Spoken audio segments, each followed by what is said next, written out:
Di tengah itu muncul peristiwa FS dan itu tentunya menjadi pukulan berat buat kami karena memang ini juga yang kami lihat kemudian berdampak terhadap turunnya tingkat kepercayaan publik yang waktu itu selama hampir 1,5 tahun, perlahan-lahan terjadi peningkatan dan kemudian tiba-tiba turun. Tentunya di dalam hal menangani kasus FS pada saat itu kami memang harus sangat hati-hati karena memang banyak masukan yang kemudian masukan-masukan ini harus kami telah. Ada, eee, karena waktu itu arahan saya adalah, eee, lakukan, proses secara tegas, tidak ada yang ditutup-tutupi, terbuka karena ini sudah menjadi perhatian publik, saat itu kan begitu. Sehingga kemudian tentunya seluruh masukan-masukan yang kami terima baik dari teman-teman ataupun, anggota-anggota dari Polda, dari masyarakat dan dari Mabes sendiri menjadi bagian yang tentunya harus kami serap dan tentunya terkait dengan penanganan kasus kan tentunya ada aturannya, di mana kita harus mengedepankan alat bukti, mengedepankan scientific crime investigasi karena ini menjadi, pertanggungjawaban pada saat proses sidang. Sehingga tentunya mungkin ada kesan saat itu kok lambat karena memang, masukan-masukan yang kita terima memang berubah-berubah dan berbeda-beda sampai di satu titik kemudian kita mendapatkan 2 alat bukti yang kita anggap cukup dan saat itu, kami segera mengambil langkah-langkah mulai dari, eee, di saat awal menonaktifkan Sambo dan kemudian kita melihat bahwa ada upaya untuk mengaburkan atau menutupi proses penyidikan sehingga kemudian kita copot dan kita nonaktifkan pada saat itu kurang lebih hampir 35 orang dan saat ini alhamdulillah, semuanya menjadi terang, proses bisa berjalan, ada 2 kasus yang kita proses untuk pidananya yaitu terkait dengan 340, terkait dengan rangkaian dari pembunuhan berencana yang melibatkan FS dan, beberapa orang Betul, anggota dan juga, sipil. masyarakat sipil termasuk juga yang saat ini sedang bersidang dan juga terkait dengan pengaburan penyidikan yang tentunya di situ ada perusakan barang bukti utama yang seharusnya itu dari awal kalau kita Udah punya. dapatkan itu sudah terbuka terkait dengan CCTV dan akhirnya itu juga yang kita, eee, proses dengan obstruction. Kemudian terkait dengan yang lain-lain yang terlibat tentunya ada yang, karena pengaruh relasi kuasa. Kemudian karena dia meyakini bahwa yang dia lakukan, eee, sesuai dengan skenario awal seperti itu, ya tentunya ini, eee, kita pilah-pilah dan kita proses, dengan etik dan beberapa orang juga sudah kita PTDH.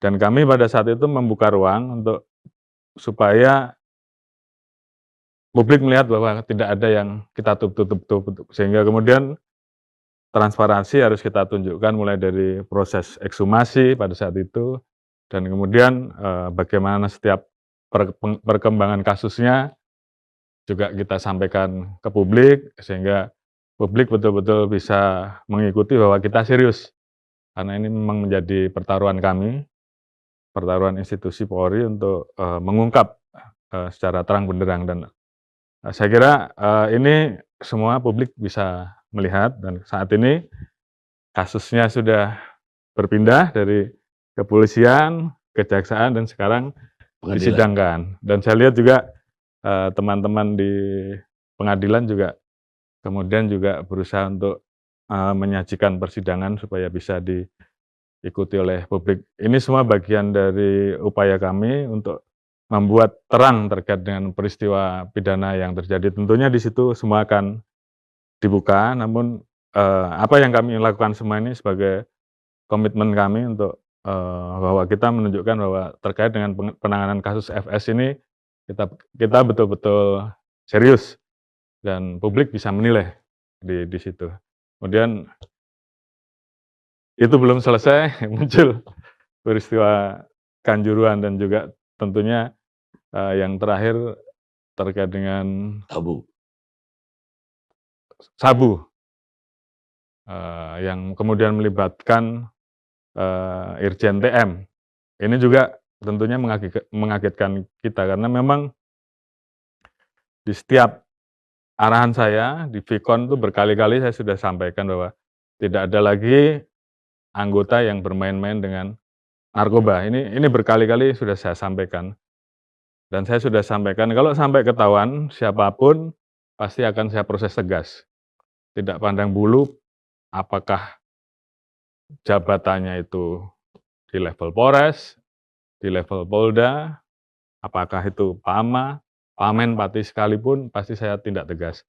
Saya sudah sampaikan dan ternyata di proses ini saat awal kita mendapati bahwa ada laporan terkait dengan pengungkapan sabu yang dilakukan oleh Polres Jakarta Pusat pada saat kemarin itu. Awalnya hanya melibatkan 3 orang sipil, namun setelah proses perjalanannya diikuti, ternyata melibatkan 2 anggota saat itu. 2 anggota Polsek berpangkat Bintara dan kemudian anggota Polsek berpangkat Kompol, jabatannya Kapolsek. Kemudian ditarik lagi ke atas, muncul nama AKBP D yang Bang Karni kenal. Dari situ kita tarik lagi, muncul nama L. Dan kemudian ada indikasi keterlibatan Irjen TM. Tentunya terkait dengan hal tersebut, saya harus menunjukkan komitmen bahwa pemberantasan narkoba, saya minta untuk tidak ada yang main-main, yang melanggar tentunya kita proses tegas. Tentunya ada 2 hal terkait dengan masalah ini, proses pidana dan proses kode etik. Dan ini semuanya saat ini sedang berjalan. Jadi ini juga message untuk seluruh anggota yang lain, saya minta ini yang terakhir untuk masalah-masalah seperti ini. Namun kalau masih terus dilakukan ya tentunya komitmen saya untuk menindak tegas tanpa pandang bulu terhadap siapapun terpaksa harus saya lakukan. Tapi saya kira Bang Karni, anggota-anggota kita tentunya juga pasti ingin berbuat baik. Dengan adanya pelajaran ini saya minta mereka untuk mengubah kebiasaan-kebiasaan buruk, kebiasaan-kebiasaan yang tentunya itu bisa merusak institusi akibat perbuatan-perbuatan. Bang Karni bisa bayangkan 400.000 lebih anggota kita yang bekerja keras hanya gara-gara 2 kasus ini tambah Kanjuruhan, itu tentunya berdampak yang luar biasa terhadap kepercayaan publik. Jadi tentunya di satu sisi saya harus lakukan punishment yang keras terhadap perilaku yang tentunya berdampak terhadap institusi, apalagi dilakukan oleh orang-orang yang seharusnya sadar, mengerti bahwa itu tidak boleh dilakukan. Namun di sisi lain saya juga minta kepada anggota untuk melakukan pembenahan, utamanya tinggalkan yang namanya budaya-budaya yang negatif yang selama ini itu menjadi labeling di masyarakat, karena ini saatnya berubah. Tinggalkan zona nyaman. Kalau kita ingin menjadi Polri yang kemudian semakin hari semakin baik, karena ini adalah pertarungan kita bersama, Bang Karni. Dan saya kira seluruh anggota memahami ini dan kita kompak dalam hal ini. Mudah-mudahan mohon doanya.